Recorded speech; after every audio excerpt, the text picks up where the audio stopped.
The timeskip for Four Nights of the Apocalypse is in full swing. Donnie and An have revealed their post-timeskip designs in that they have been infiltrating Camelot to mess with things as well as gather information, and now they're looking for a friend who was sent into a prison in Camelot. Ban made his grand appearance as he set everything up with the timeskip with two of the best chapters, in my opinion, of Four Nights. Probably top 5, purely because it's Ban, and Ban just standing on business. Gowther makes his grand return, and he gets a large wound from one of the four evils of Arthur, Bertlope, and has seemingly cemented himself as a threat. But what I wanted to go for in this is the potential future death of Gowther. Now, this video might not be super long, it's just a short theory/discussion on the possible end of Gowther. But we do have some evidence presented with us from the Seven Deadly Sins story, as well as an interview from Nakaba Suzuki, that we could piece together that Gowther will most likely die in Four Nights of the Apocalypse. But before we get into that video, don't forget to like, subscribe, and hit the notification bell for updates on future videos. Really helps, and it shows you guys enjoy the content I make here on the channel, and that you want to see more. And Happy New Year to all of you guys, and I hope you end up having a great year. I've got some goals for this channel, probably the biggest being that I want to reach 20k by the end of the year, and we start the year off with 7,700 subscribers. So that is a big starting point, and a lot more than I was expecting originally with how things were going. But I am so grateful for all of you guys for your support, and I just cannot wait to see how much larger we have this channel grow. Now, with all that out of the way, let's get right into this theory.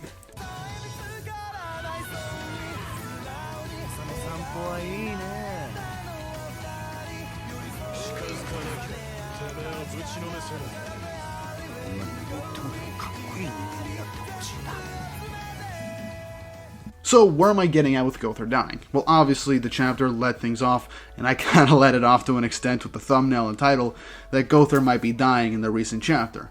I highly doubt that. He's a living doll, he's been beaten the crap out of, decapitated, torn to shreds. Gowther's been through a lot, and he's come out the other end basically unscathed by future repairs. Obviously, Gowther can either repair himself, but I think it's more likely that a magician would have to be able to do so. Merlin's not around, so I believe the only other character that could potentially piece Gowther back together would probably be Thetis, as she seems to be in charge of the whole Camelot recon missions.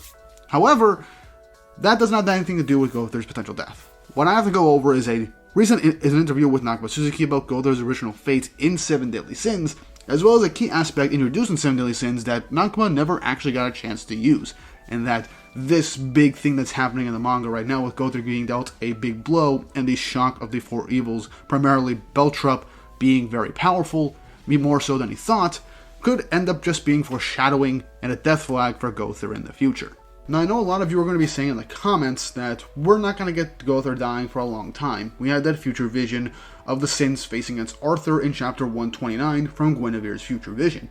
And you're right. However, we've also been proven in Four Nights of the Apocalypse during the denouement arc that Guinevere's visions can be changed. We can alter the flow of fate. They weren't originally supposed to go to the denouement arc, and we can infer from that some of the Chaos Knights weren't supposed to die, primarily Mortlich, and perhaps Percival wasn't originally supposed to die or learn of his true origins at that moment in time. So, fate changes and there are consequences. So what if, over the course of the story, this vision gets slightly shifted depending on how our main cast does things? Because we all know that fate isn't set in stone at the moment and things can be changed. We already have a huge death flag for Ban with that chapter, and assumedly for the rest of the Sins, since we assume that they will most likely perish in that oncoming battle against Arthur at some unforeseen point in the future. But Gowther has the biggest death flag outside of Ban because we do have evidence of the Seven Deadly Sins and Nakaba Suzuki himself that Gowther was actually not supposed to make it to the sequel. In an interview, he essentially stated that Gowther was originally supposed to die in the battle against Kath. That was his original draft, but he ended up scrapping it. You see, the lead up to this was that Gowther had Merlin implant a self-destruct button within him, and during the battle against Mael, that was his original intent, to use it in that fight, and find meaning in his death and a sense of atonement for the stuff that's happened to Mael through everything that him and his master essentially did. But he never ended up using it. And Nakaba wanted to have Gowther, at the end, finally use this self-destruct button that he introduced in the battle against Kath. But as the arc ended up going through, he realized that Kath was just too strong for this to actually mean anything, and so he scrapped the idea altogether. But this doesn't mean Gowther's safe from being taken out in some way, shape, or form, either during that potential confrontation with Arthur and the rest of the Sins, or beforehand. Because remember, Gowther still has that self-destruct button. I doubt he removed it during that whole post-Cath era, and I don't think Gowther would get rid of a potential thing that could save his friends or other people if that was his only option. So, with him getting a big injury during this fight with one of the four evils, and maybe he'll be out of commission for a bit since he kind of literally lost an arm and a leg, as a way to make us think that Gowther isn't safe. I doubt he's going to be taken out in this first arc post-time skip, but we also have to remember that he did say that things are going to get a bit more intense post-time skip in his post-chapter comment from chapter 128. There's also the fact that you have to take into account the characters that he's teaming up with and saving. It's Donnie and An.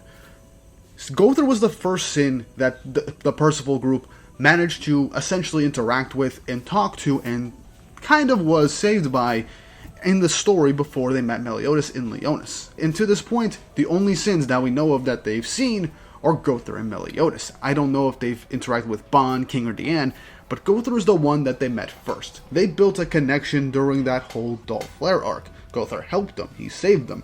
They basically consider him a friend at this point. And so it would also make sense if he's helped them out post-time skip as well, strengthening that bond. And in a lot of series, a mentor figure or someone from a previous series will end up dying in some way, shape, or form in order to either encourage or save the newer cast members. A lot of times it would be the main character or the new main group. And so I think Gowther fits this bill more because he's the first Sin we really actually saw in the sequel, and he's the one that's interacted so far the most with the cast in terms of more an emotional through line. We do have Meliodas, but that's mainly with Percival and his connection to Percival's grandfather, not much else with the main cast. But Gowther being the first to be introduced probably was not an accident and was literally planting the seeds for him to mean something to Team Percival, and Percival when inevitably he comes back. Heck, there's also the possibility that Gowther might do something to trade his life to bring Percival back and give him a new vessel or something. That's something I doubt that's going to happen. But I'm mainly bringing into account this because we have the self-destruct button introduced in Seven Deadly Sins, and I don't think it was ever removed. Gowther has a strong connection with Team Percival, and right now An and Donnie after Dolph-Flair, and he's helping them out, and now he seems to be unable to fight, at least for maybe a chapter or two. Nakba also mentioned in the comment when he originally wanted to kill Gowther off in a grand sacrifice that he always felt that Gowther would find some meaning in his death. So what if we keep that in terms of his character, where they end up facing a powerful enemy like Arthur, or right now one of the four evils in the future that they can't yet handle, or maybe some grand, strong Testament Beast type chaos monster that Arthur creates that the cast can't handle, and maybe Lancelot's not around, or maybe he's nerfed for whatever reason.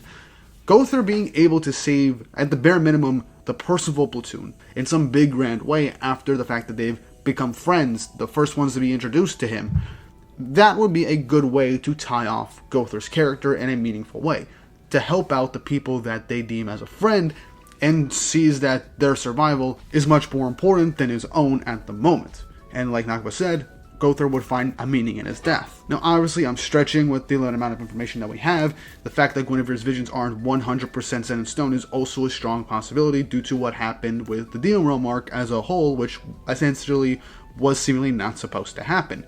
We also have Gowther's self-destruct button, Nakba's original intentions to actually kill off Gowther in some big way, to essentially have him find some meaning in that death, and also right now his connection with Team Percival and him being the Sin to be introduced post-time skip to help out the main characters in a very dire situation, and getting hit with a very devastating blow and lamenting how strong this opponent seems to be in comparison to what he originally thought. But those are really just my thoughts on the death of Gowther. I do think if any Sin is going to die first, it would be Gowther based off of what we have right now. And then later on, whoever else could die, it could be Ban, it could be Meliodas, it could be King in the end. Obviously my money's on Ban next, that would be the most devastating one. But Gowther's still a pretty popular Sin, and a lot of people like him. So I think Gowther would be one of the first Sins to go if Nakba wanted to go in a route like this. And heck, if he does end up going through with the idea of killing off characters that he originally planned to kill off, heck, maybe he might even kill off Jericho in some way, because she was actually originally supposed to die in 7 Deadly Sins also, but his editor told him not to do that, and now here we are. Did you guys also forget about Jericho? Did I bring up some bad memories? Good. Now we can suffer together. But yeah, that was my whole video on Gowther and his potential death in Vornet's The Apocalypse. I kind of hope that if this does end up being the case, it'll be done in a sense of fanfare and be done to motivate the main cast and also move the plot forward and not to just be killed off for the sake of killing off. Shock value. How's Nambara doing?